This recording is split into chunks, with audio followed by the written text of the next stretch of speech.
Are you able to walk? We can try.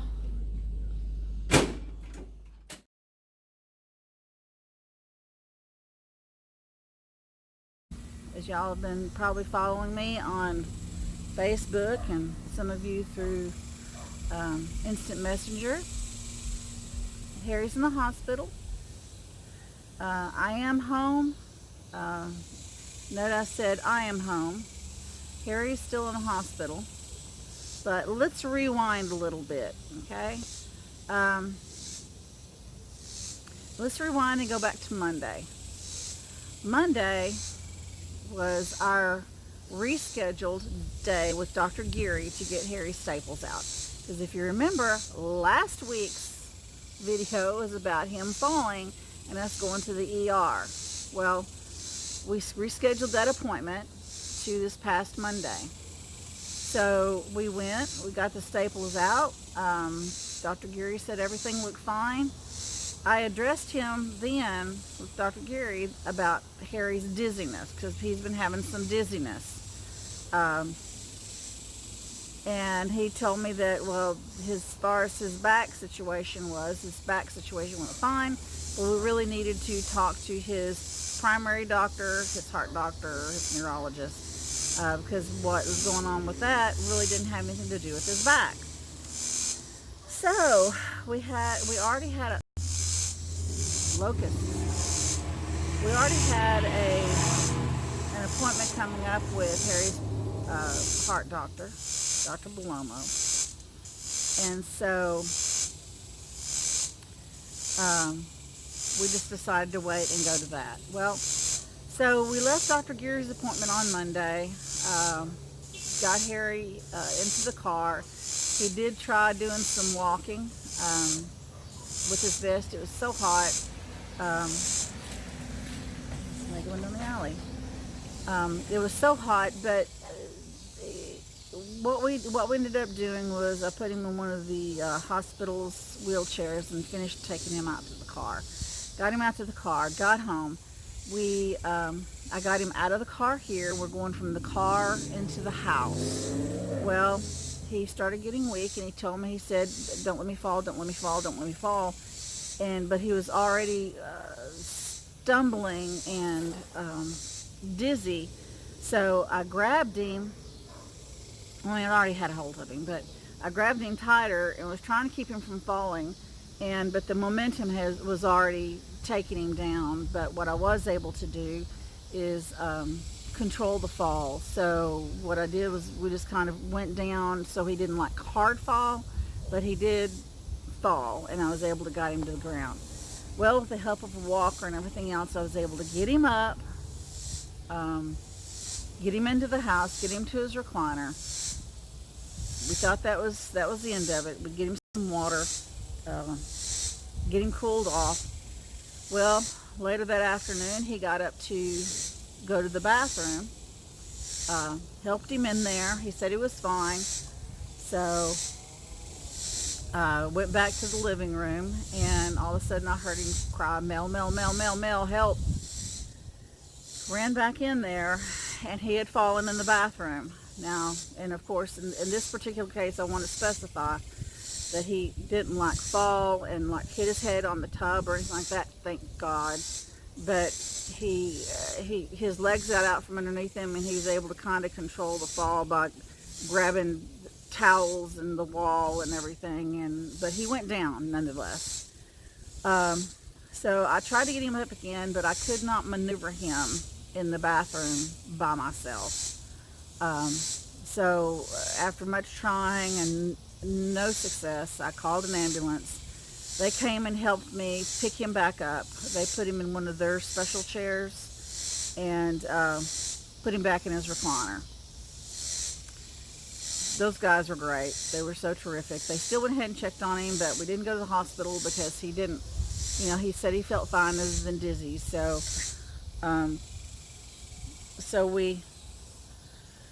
we went ahead and stayed home, fed him, made sure I checked his blood sugar. His blood sugar was fine. Checked his warfarin level. I checked, everything I could check, and it seemed to be fine. So Move on to Thursday. We go to see his doctor, his heart doctor. We get out of the car, and once again, it's really, really hot, and he says, that he's having a little bit of trouble maneuvering, but he's walking with the help of his cane, kind of on his own, and I was just kind of guiding him. But by the time we got from the car into the doctor's office, he was beginning to get dizzy.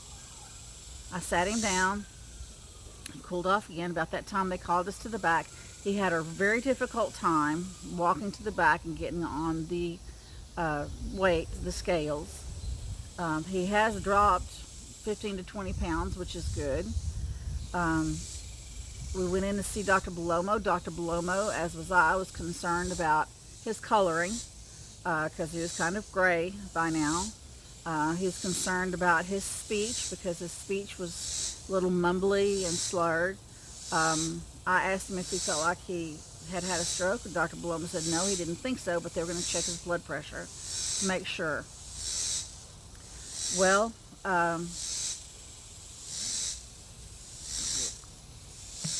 guys didn't see that, but we'll cut it out if you did. Somebody just instant messaged me. So we checked his blood pressure. His blood pressure was low. It was 96 over 63. With that said, Dr. Belomo said, we're going to the hospital. So he called an ambulance. Ambulance came to the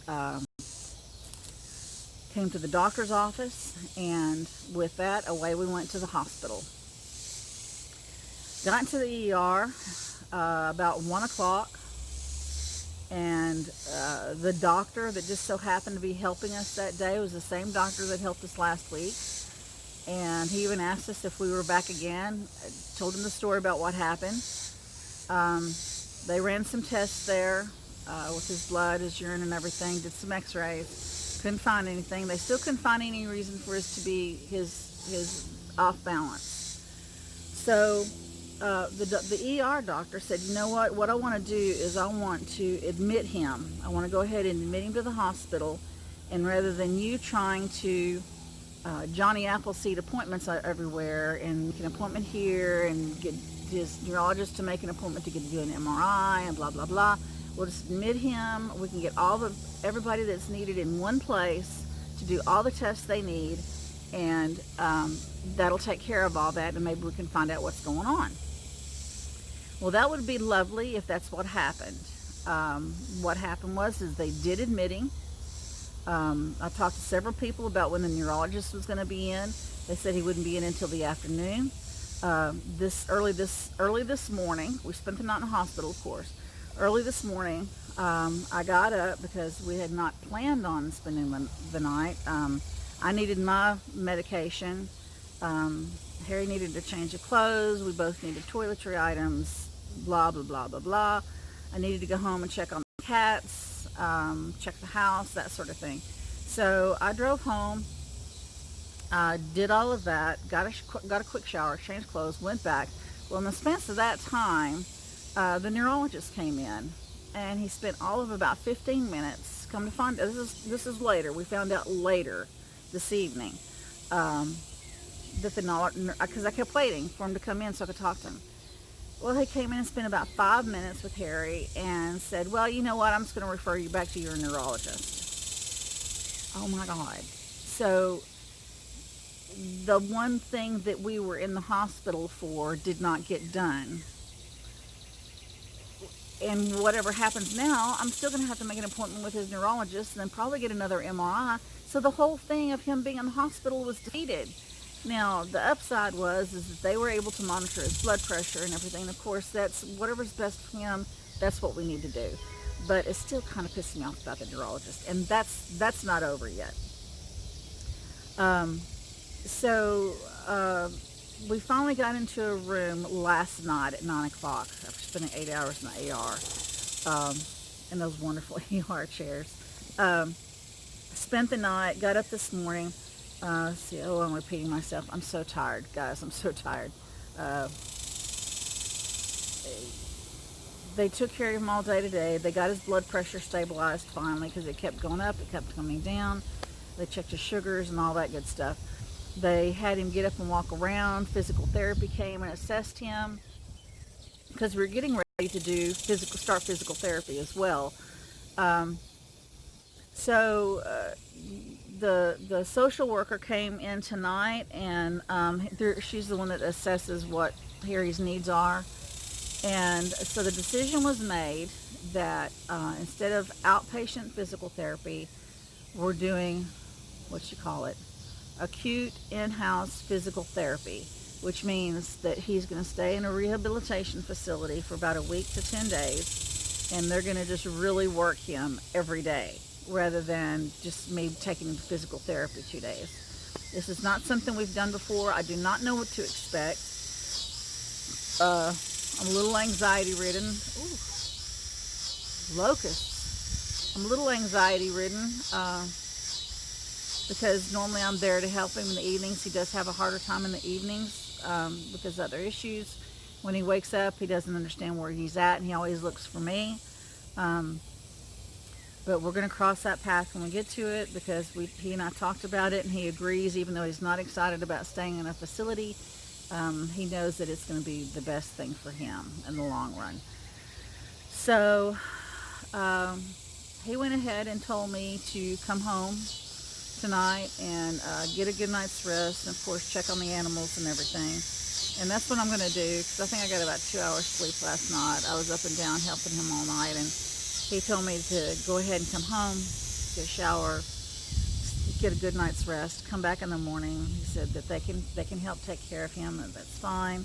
And I know that they can. They're great nurses up there, but I don't know. I don't expect everybody out there to understand, but I just because of the complications he's having right now, I get concerned whether somebody will be attentive to him and take care of him when he needs to be taken care of.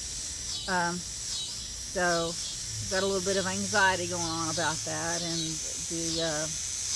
the unknown about what's going on with this rehab facility. I guess we'll find out more about that tomorrow. So yeah, he's still in the hospital. I guess that right now when I left, the plan is for him to stay tonight, be assessed again in the morning, and then they're going to transport him to the rehab facility. But I want to be there first thing in the morning so I can talk to this neurologist and talk to this other doctor and say, hey, what we came here for did not happen. I want to know why. We need to know why he's getting these dizzy spells. This might be a part of the other problems he was having. Now, to be fair, he has had this vertigo. Now, it's not many years like I have, but he's had this vertigo for about the last year or so, but it's always been when he goes to bed. So whenever he lays down or he sits up, he gets a little bit of vertigo, and he has to kind of sit and wait it out. But now it's different because he's got the vertigo all the time whenever he's walking around, anytime. So we've got to find out what that reason is. Of course, my first thought was his blood sugar, but it could be his blood pressure. But his blood pressure was leveled out at the end. His blood pressure's been fine in past cases where he fell. I do know that the ischemic vascular disease, of course I haven't discussed this with you guys, but the ischemic vascular disease that he has moved up into his brain. So I would be curious to know if his MRI has changed since the one he had back in January, to see if that might be a symptom of this and what's causing his dizziness. What I'm scared of, this is what I'm scared of. I am scared to send him to therapy for them to push him and push him and push him, and him get dizzy just moving around because the issue here hasn't been fixed yet, or they don't have a reason for it. So that concerns me, and so I've got some knots in my stomach about that. But I'm just going to try to let it go for tonight and know that I can talk to the doctor's office tomorrow and find out what's going on, and hopefully we can get some sort of resolution. So otherwise, his back is healing fine. He says that it's sore where he had the surgery, of course, but the prior problem that he had with his back, he doesn't feel that anymore. So he does not have that pain, and that's great. So we're very happy about that. But now we got to get him back to status quo. So we've got to get him back to healthy. And I know that that's what's best is this rehab facility. Although I don't like it. I don't like being away from him. But I know he's a grown man. He can take care of himself. But in this particular case, because of his other issues, he can't always take care of himself because he forgets things. He forgets to tell people things and stuff like that. And so we've got that whole other issue at night. No, it is not sundowners. I know what sundowners is, and it is not that.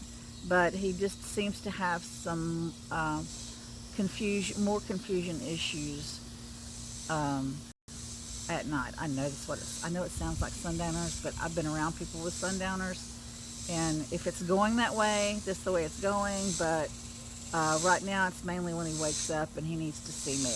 He needs to know where he's at because he gets confused on where he's at. So, what's next? What's next is I'm going to go in. I'm going to get a shower. I'm going to get something to drink, and I'm going to go to bed because I'm exhausted. And we're going to see what happens tomorrow. And I'll let you guys know. Appreciate continued prayers. Appreciate those that came by and visited Harry today. Herman and Brenda Jackson, they came by and brought me a sub sandwich and a tall tea. And my brother and sister-in-law, Dan and Carol, came by and saw me and saw Harry and talked with us and visited with us a while. And so it was nice to see from you guys, and thank you everyone that's been texting us and thinking about us. Please continue to do so. We appreciate it. I guess that's it. I guess I'm going to call it a night and round these cats up and go on the nice schoolhouse. So I'm going to go in and edit this and get it loaded, and I'll talk to you guys tomorrow. Okay? Night.